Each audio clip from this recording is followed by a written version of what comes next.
On March the 11th, 2011, Japan experienced the strongest earthquake in its recorded history. The earthquake struck below the northern Pacific Ocean east of Sendai, the largest city in Tōhoku. The Tōhoku earthquake caused a tsunami, producing waves up to 132 feet. More than 450,000 people became homeless, and over 15,000 died. In addition to the thousands of destroyed homes, businesses, roads, and railways, the tsunami caused the meltdown of 3 nuclear reactors at the Fukushima Daiichi nuclear power plant. Often in such disasters, the question arises, where was God? Today, we want to reflect and share with you how God has worked and is working in the aftermath of such devastation. Hi, and welcome to Mid-South Viewpoint. I'm Byron Tyler.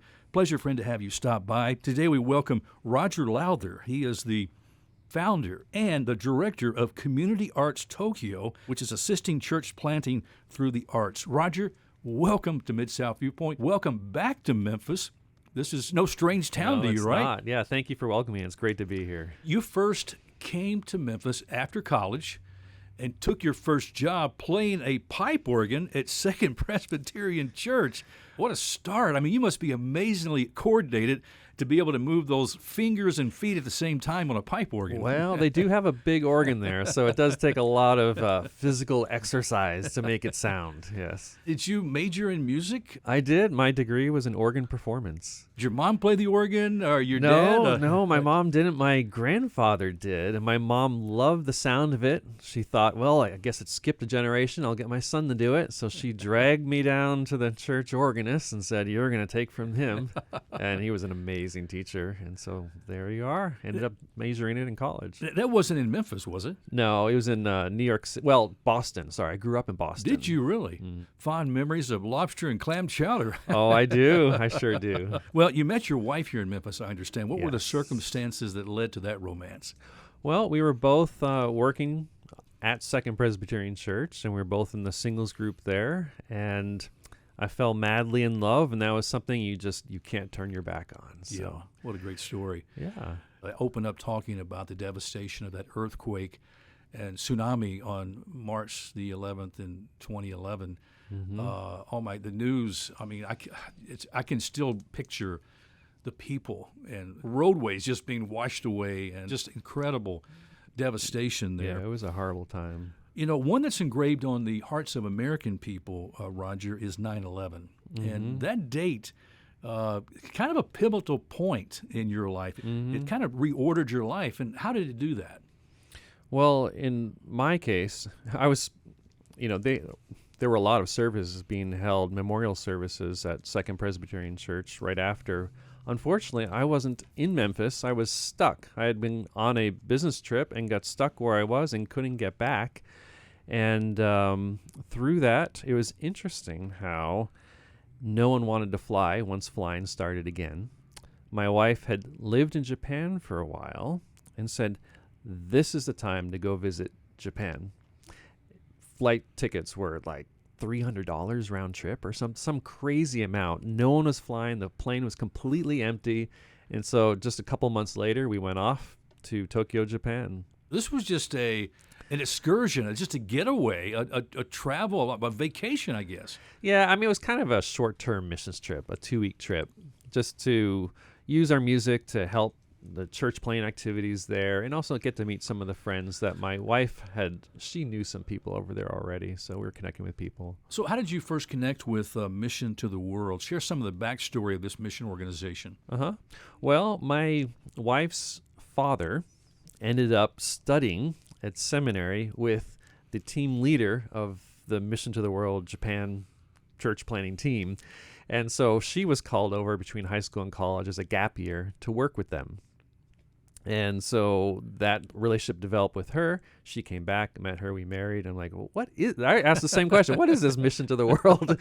What's going on here? So I had to go see for myself. And I've noticed they have works in various parts of the world, not just Japan and everything. Yeah, they're the sending agency of the Presbyterian Church of America. And they do work around the globe. They're a pretty big mission agency. The work in Japan with the ministry, I think there's some 100+ workers, including, I mean, you work with some of the nationals too, but the team overall is over 100 people, I believe. Mm-hmm. Yeah, and when you count all our families and kids, boy, it's over 200 people. Oh my! What were some of the critical adaptations that you encountered once you first arrived to Japan? I mean, you had that initial break in when you took that trip. But when doing life there's so much different. We were missionaries on the island of Guam. And I remember the late Adrian Rogers told us before we went there, he said, give it about 2 years, then it'll start feeling like home. And I remember that first Christmas, the first Thanksgiving, there were things to adapt to. Of course, we had 3 children we were taking with us too. Beautiful place, though. I've been fortunate enough to get to visit. But yeah, Japan, at first, it's funny when you first get there. You're like, yeah, I mean, different language, different people, but it's basically the same, right? Well, actually, the longer I've been there, the more different I feel like it is. Just the way, even from little things like how do you do meetings? How do you build relationships with people? How the little things that are big things if you do them wrong. Well, what about the polite language? Well, the polite language, they give you a lot of grace when it comes to that, because that is hard to learn. Yeah. And I learned too, now I don't know if this is true or not, but it seemed like when we were on the island, I needed to buy a saw. And I bought a hand saw that was manufactured in Japan. And I noticed when I was using the saw, it was on the upcut that it actually cut. Now, American saw is on the downstroke. Right. Yeah, it's funny how many things you find as opposites there. Like, for example, the streets don't have any names there. Like here, we name our streets. We say, whatever number, whatever street. That's not so in Japan. They name the blocks, the plots of land, and the streets have no names. They're just the space in between the places that have names. What about language school? How difficult was that? Well, for us, it was kind of fun. We got to go off to a language school that was specific for missionaries up in the mountains. And I love mountains, so I got to do a lot of hiking. But it was, 1 year we spent just full-time language school. I'd go to class in the morning. My wife would go in the afternoon. We had different language partners to practice conversation. But it took, I want to say like 7 years before I was fluent at the really language. Comfortable with it. Yeah. Other than konnichiwa, I don't really speak any Japanese, and you can say I butchered most of the names of the cities and towns that we were speaking of in the opening, but I enjoy watching the culture through the NHK Tokyo app on my Roku TV and learning about biking through Japan, and I mean the culture and the people, so fascinating. Yeah, it's an amazing place to live. I really feel privileged to be there. Let's talk about what you're doing now through arts ministry, church planting, and specifically, I think it's interesting about this arts ministry that you're using to communicate the gospel with there in Japan. Yeah, so I'm an organist, and so it's natural for me to come as a missionary who is an artist rather than as a pastor. That was actually one of the images I had to fight in my own head, is like, I can't be a missionary. I haven't been to seminary. I'm not a pastor. Why would they want me to go there?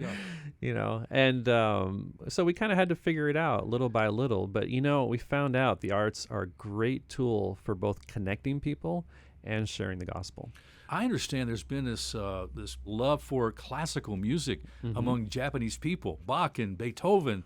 Yep. And so there's a connecting point right there. Oh, definitely. When I had the privilege of going to Leipzig, Germany, which has this most famous Bach museum in the world. And they want to show, okay, here's the best performances of Bach. And the recordings they played were of Japanese musicians. Were they? It's just so amazing that Japanese really consider Bach as something worthy of praise and have really gone out to do some great recordings of it. Roger, where were you and your wife on March the 11th, 2011, when the earthquake and the tsunami hit Japan? Well, my wife and I have different stories about that. For me, I was underground in a subway. And the subway train shut down. I thought like we were going to hit something because it stopped so suddenly and everyone got thrown. And then we had to wait out the earthquake. It took like an hour before we were able to get to the next station to get out of there. And that's not even including the aftershocks, I guess, that took place. Because I know there were multiple, maybe hundreds of aftershocks. It was hundreds. Yeah, it was constant. In the region where the tsunami hit and the big devastation of so many, where 450,000 people were homeless, 15 plus 1,000 people died. I know. I mean, the first thing, it was chaos in Tokyo as we're trying to figure out, like, what was the city leveled? Like, what's going on here? And I don't know if you've seen that movie Volcano, where after this big volcano, there's an earthquake, there's lava that comes pouring down the subway tunnels. I'm thinking, oh, we're going to have to run from a wall of lava in these subway tunnels.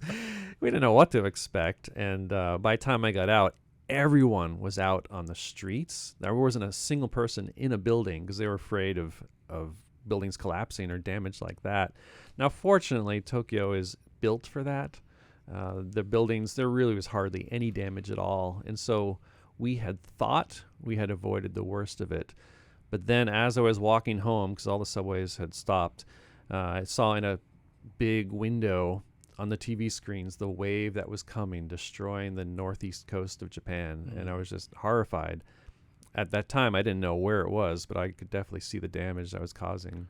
Did you and your wife think about leaving Japan due to that? We were asked by our boss, our team leader, missionary team leader, saying, hey, do you want to go home? If you feel unsafe, it's okay to go back to the States.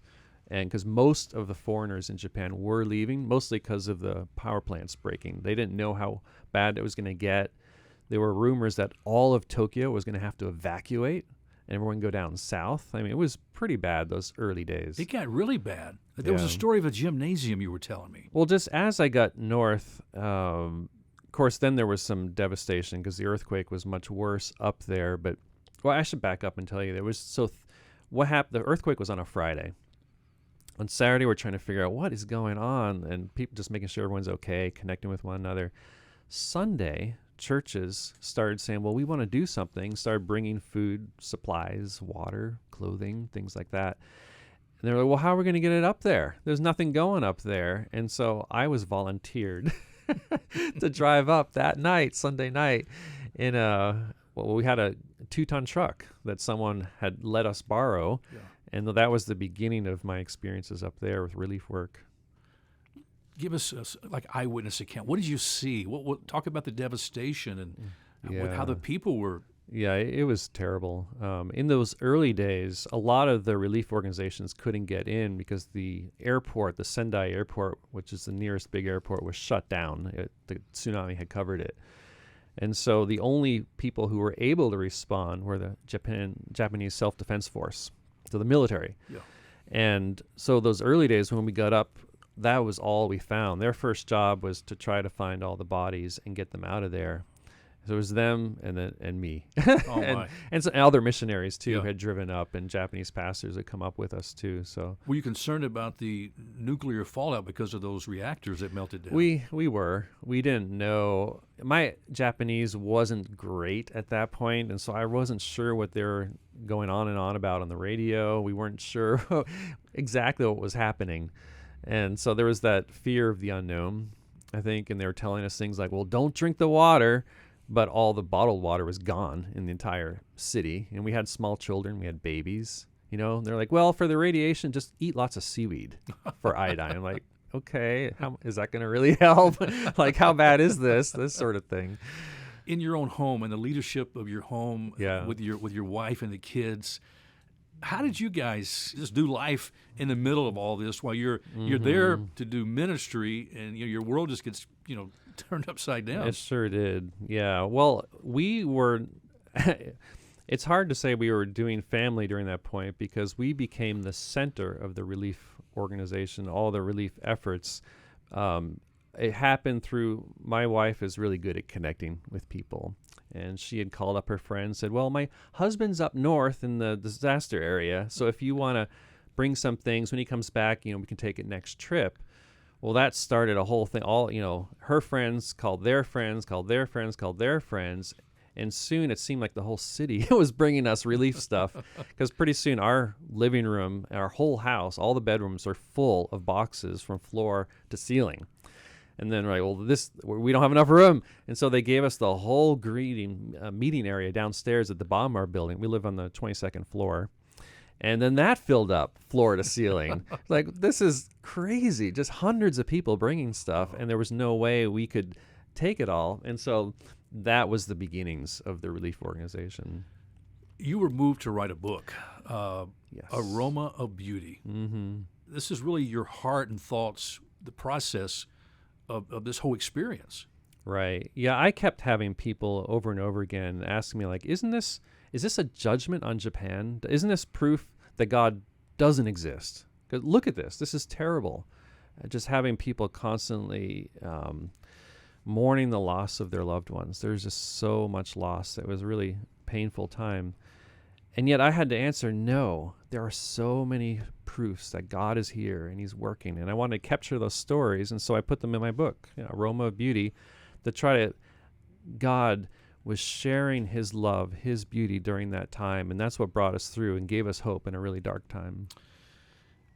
Another way you have used your giftings of music to minister to the heart. I was thinking about King Saul and how his heart was troubled often, and David would come in and play his harp and soothe his nerves, Right. There's something about music and the power of music that goes really deep and speaks to the soul. Yeah, we have definitely witnessed that ourselves. I mean, there were times when anxiety, which was just so rampant, you could almost feel it in the air, And yet through a music concert, it was amazing how people were able to calm down. I mean, we saw points sometimes when entire rooms of people who had numbed themselves to the pain would cry for the first time together.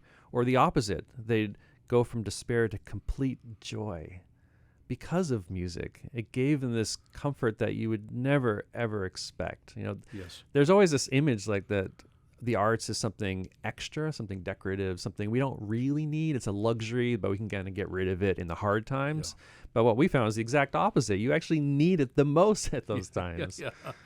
I understand how situations like tsunami, earthquake can throw you into an emergency mode or a rescue mode to help right then in that crucial time, and how important that is. But as that time starts, moving forward, and you start passing the epicenter of that, and trying to pick up the pieces, what did the strategy for church planning look like with so many families misplaced, infrastructure damage, and the threat of the nuclear waste? How did that, take on a new... Well, it was about a month after the earthquake that the shelters started turning us away, saying, you know what, we have enough supplies now. We don't need it anymore.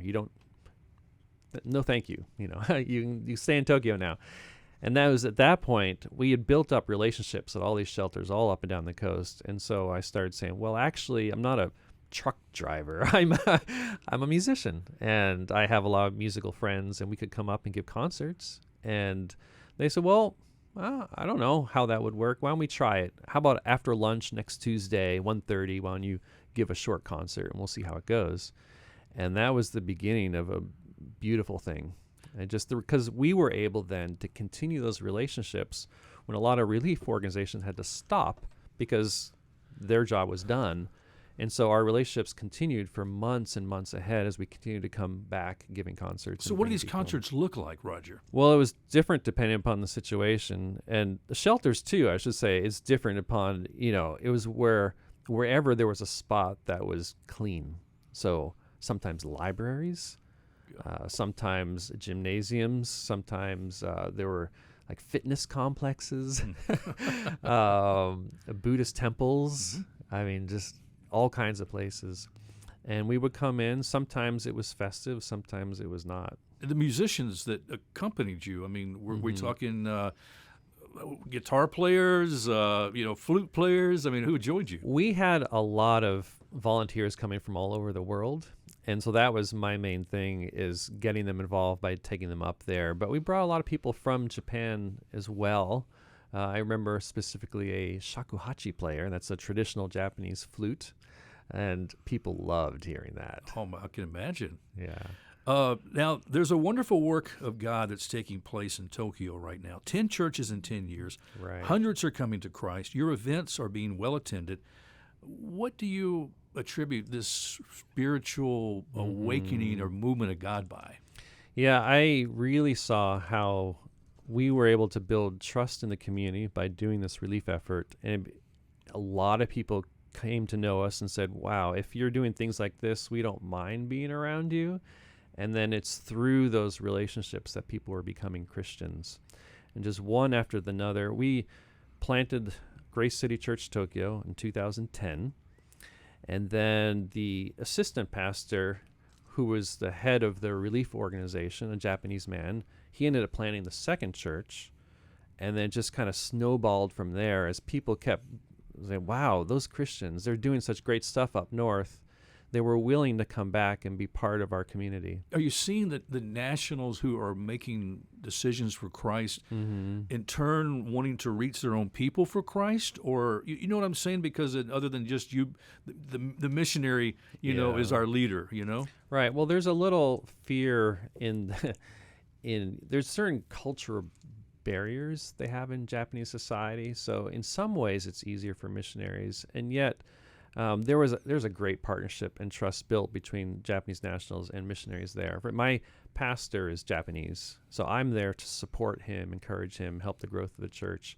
And so the network that's building is all Japanese pastors for the most part. And a beautiful thing, the way we're able to work together. A couple of other things I want to touch on. We don't have a lot of time to Sure. get too involved with, but the Tokyo Olympics created an avenue for ministry. Right. I also want to talk about how COVID has impacted the people of Japan and what's going on now in light of COVID. Well, okay, so the Olympics, it was just amazing how then God was working during that time after the earthquake. Things are growing, though, as you said, events really well attended. 10 churches in 10 years, and then we were looking to do another 10 on top of that in 5 years after that. And it was just really exciting time. And the Tokyo Olympics were meant to be the biggest ministry push the country had ever seen in its history. Okay, because people have been trying this in different cities around the world and had a lot of experience. They had been coming in for really up to 5 years before the Olympics in order to start brainstorming. Okay, what are we going to do?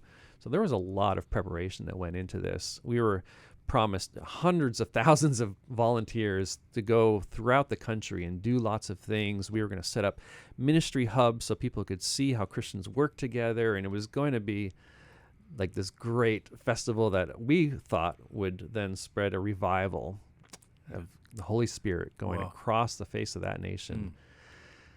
And then COVID hit. Wow. And then everything fell apart. And we went into emergency mode, and we're kind of still in it in a lot of ways.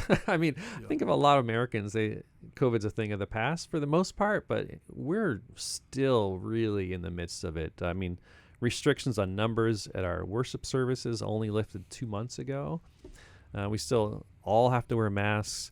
There's still huge plastic barriers on tables in restaurants that really prevent good communication, and the list goes on and on. What were some maybe cultural or even current things that interest Japanese, maybe the younger generation of Japanese people or students, that you've been able to use as a tool to communicate the gospel?